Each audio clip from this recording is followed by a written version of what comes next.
Thank you, Mr. Chairman, and thank you, Madam Secretary, for being with us this morning. Very quickly, I just want to say you mentioned the new World Bank President, A.J. Banga, in your testimony. I'm delighted that you've done so, and the World Bank obviously has had a turbulent recent past, and I think that Mr. Banga offers an opportunity for a real reset, and I hope that you'll really double down on the government's interaction and encouragement to the World Bank to be what it should be through Mr. Banga. What I want to talk with you about, though, is China.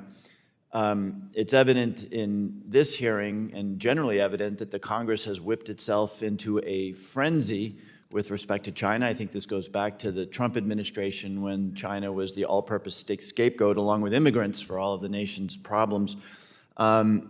And there are proposals, therefore, to cut China off from global capital markets, basically to devastate their economy. And I understand the emotion. We obviously are appalled by the Chinese treatment of the Uyghurs. We are appalled by their stealing of our intellectual property. The list goes on and on.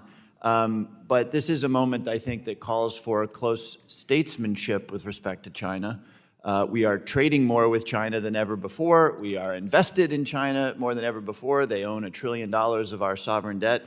I was pleased to see you, and I'm going to give you the remainder of my time to elaborate on this, say in the context of the G7, and I'm quoting you here, my own view is that that is to say U.S. economic efforts with respect to China, should be national security focused, not focused at undermining, say, China's economic competitiveness or ability to advance economically. Madam Secretary, is it in the national or economic security interest of the United States to impoverish the Chinese people? No, I certainly do not think it is in our interest to stifle the economic progress of the Chinese people. China succeeded in lifting hundreds of millions of people out of poverty, and I think that's something that we should applaud. We certainly do have legitimate concerns regarding China. First and foremost, national security, where we absolutely have to protect our national security interests and not compromise on that.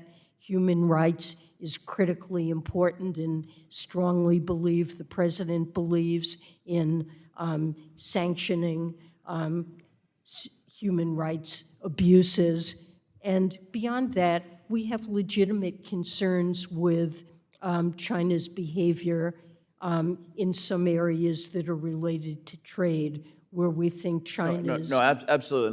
Let me just, this institution gets that, and I sit on the Intelligence Committee, so I have a closer than normal look at some of the just outrageous activities. But again, I'm just trying to find I'm trying to get at what you said, a policy that is statesman-like in its orientation. So let me, drawing on your experience as an economist and not, I'm sorry, go ahead, finish. So let me focus on the positive then.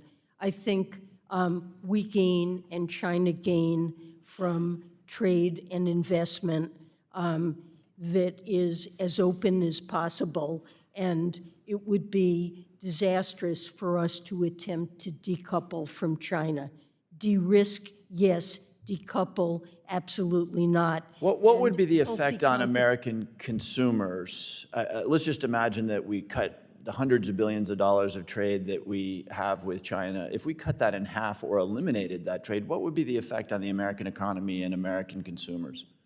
Well, we benefit greatly from access to cheaper products, a wide array of products, and products in some cases where China has a technological lead, and in turn, China benefits from its purchases from us, and we benefit from our ability to export from China.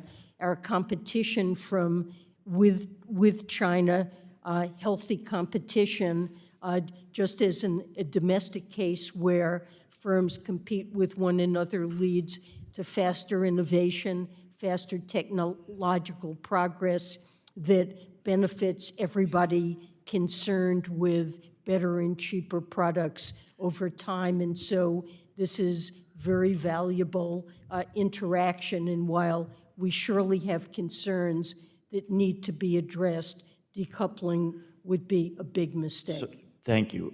So I'm almost out of time, so I just want to add, I think that your concept of attacking the national security side of this without damaging the economic growth that comes from the two things is absolutely what we need to do. I hope you'll work with us. Gentleman's time has And I yield back. expired.